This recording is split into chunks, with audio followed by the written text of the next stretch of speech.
The other main question I had coming out of this international break, see, trying to like preview into the football coming back, the real stuff. The thing that just slaps you across the face is Tottenham are top of the league, right? Which after selling Harry Kane, I know Maddison coming in Maddison's a big deal. Maddison's a big transfer. That was a coup, right? There's no getting around that, right? But outside of that, they've sold Kane. They've not done any business for my money, if you get me, in that regard. So they're sitting top of the league. They don't have European football to think about. And I seen an amazing graphic today from Opta that shows that Man City are 75% likely to go on to win the league. At this stage, right, is it still a foregone conclusion? Are Man City still going to go and win the league? Or between any team you want to think about, could anyone cause an upset this year?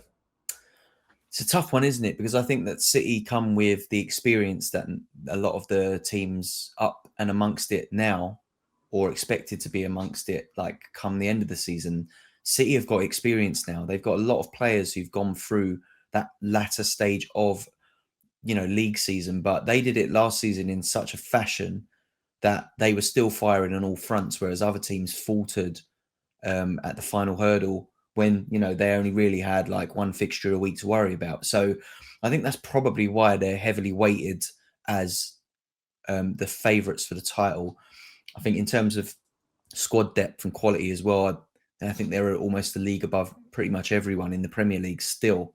But with that said, the unknown quantity is Ange, isn't he? And you probably know that more than most. And a lot of, you spoke very highly of him before he landed at Tottenham Hotspur. He's obviously become a little bit of a cult hero already, not just at Tottenham, but, you see all of the sort of football online content channels just regurgitating loads of clips of Ange said this, Ange did this, Ange ball this, Ange ball that.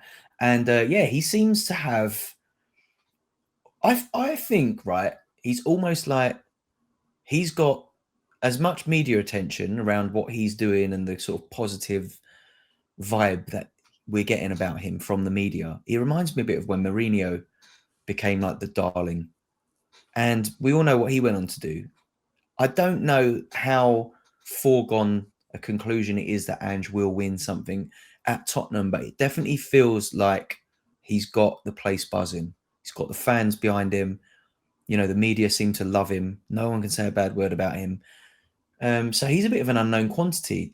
I still don't think that Tottenham can win the league, but I do think that they will cause issues for the teams that could potentially challenge for it. And I don't think there's too many in the running. I mean, Liverpool have had a good start to the season. Arsenal fans will definitely tell you that they're going to be up and amongst it this season. They've got a good vibe about their fan base. They are buzzing. I'm not sure that they have enough quality personally. I think they're lacking a couple of like world-class options. Especially in the forward position. I don't think Jesus is as reliable. He suffers with injuries, doesn't he? Every season he'll get something. I'm not sold on Eddie Nketiah as a top 4 striker. But they do have quality elsewhere. Odegaard, obviously Saka, and at the back they're looking a lot better this season. They seem to have decided to side with Raya in goal, and I think that looks to be working quite nicely for them as well. So I just don't think they got the depth. So City, I still think are big favourites for me, but 75% does feel a bit unfair on some of the teams. And like you said, can Tottenham continue this? What do you reckon, Quinny? Do you think Tottenham can continue? They're going to have a lot less fixtures to deal with than the rest of the teams around them. That's for sure. The main issue, the main question that we need to just experience through time is the depth, and can they handle this? Can you handle Maddison been out for a month? Could you handle Odegaard been out for a month? Could you handle your defence being injured again, or the goalkeeper suspended for 3 games, something crazy happened, or in these number of things?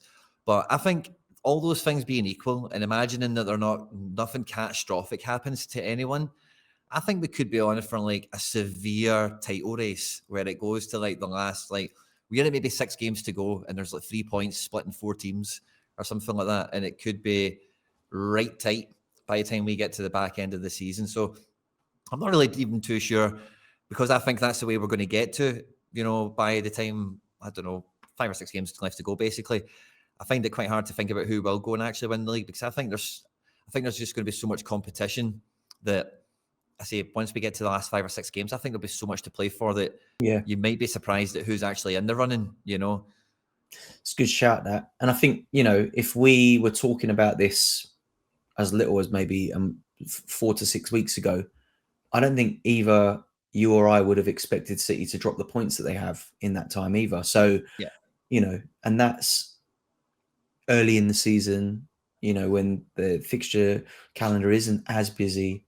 They haven't lost many players to injury. So we've seen them drop points already before the pressure's really been on. So who knows? I'd love to see that kind of running. I think the Premier League's missed that a little bit. Even, it didn't finish particularly early last season, did it? But it felt done for a long time. As much as we had to wait, it just felt inevitable. No one could see City dropping points, and they just didn't for so long. I was going to say, I think Liverpool are really slept on in this whole conversation as well, because Liverpool have had a great start to this season, and they're playing Europa League, and they are rotating for fun. Like, they are taking it really easy in terms of on their workload for their squad. Done really good business overall in the market. They've built a new midfield, which, Klopp got a lot of slack for not doing. But, since obviously Henderson and Fabinho have got them some Saudi transfer fees in the door, they've went out and, say bought a whole new midfield. And it feels like last season they bought a whole new attack, guys like Diaz and Nunez and Gakpo. So, and there's been that little bit of periodic work on the defence, with who is going to partner Van Dijk and wee bit of backup options and whatever. So I think Liverpool, if you really do look at them and you think, imagine this team does blend together, because we've not really seen, I've watched Liverpool maybe 3 or 4 times this year, so I've not watched everything they've done, right? But we've not really seen, when we do start to see, is probably the best way of putting this, Gravenberch, McAllister and Szoboszlai gelled and operating at that kind of peak Jurgen Klopp level that he will probably knock them into.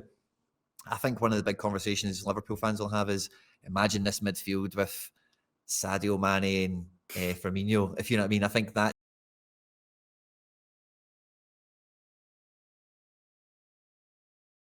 impeccable. And like I say, once we get to the last 5 or 6 games, you might be really surprised at who's actually in the reckoning for this league, because there's more than 2 or 3 teams that have spent a lot of money and got a lot of world-class players. That's true. I've been really impressed with Szoboszlai, actually. I think he's come and hit the ground running, hasn't he? We all saw how good he was in Germany and like all the things that he's done up to this point, but he has translated his form straight into the Premier League.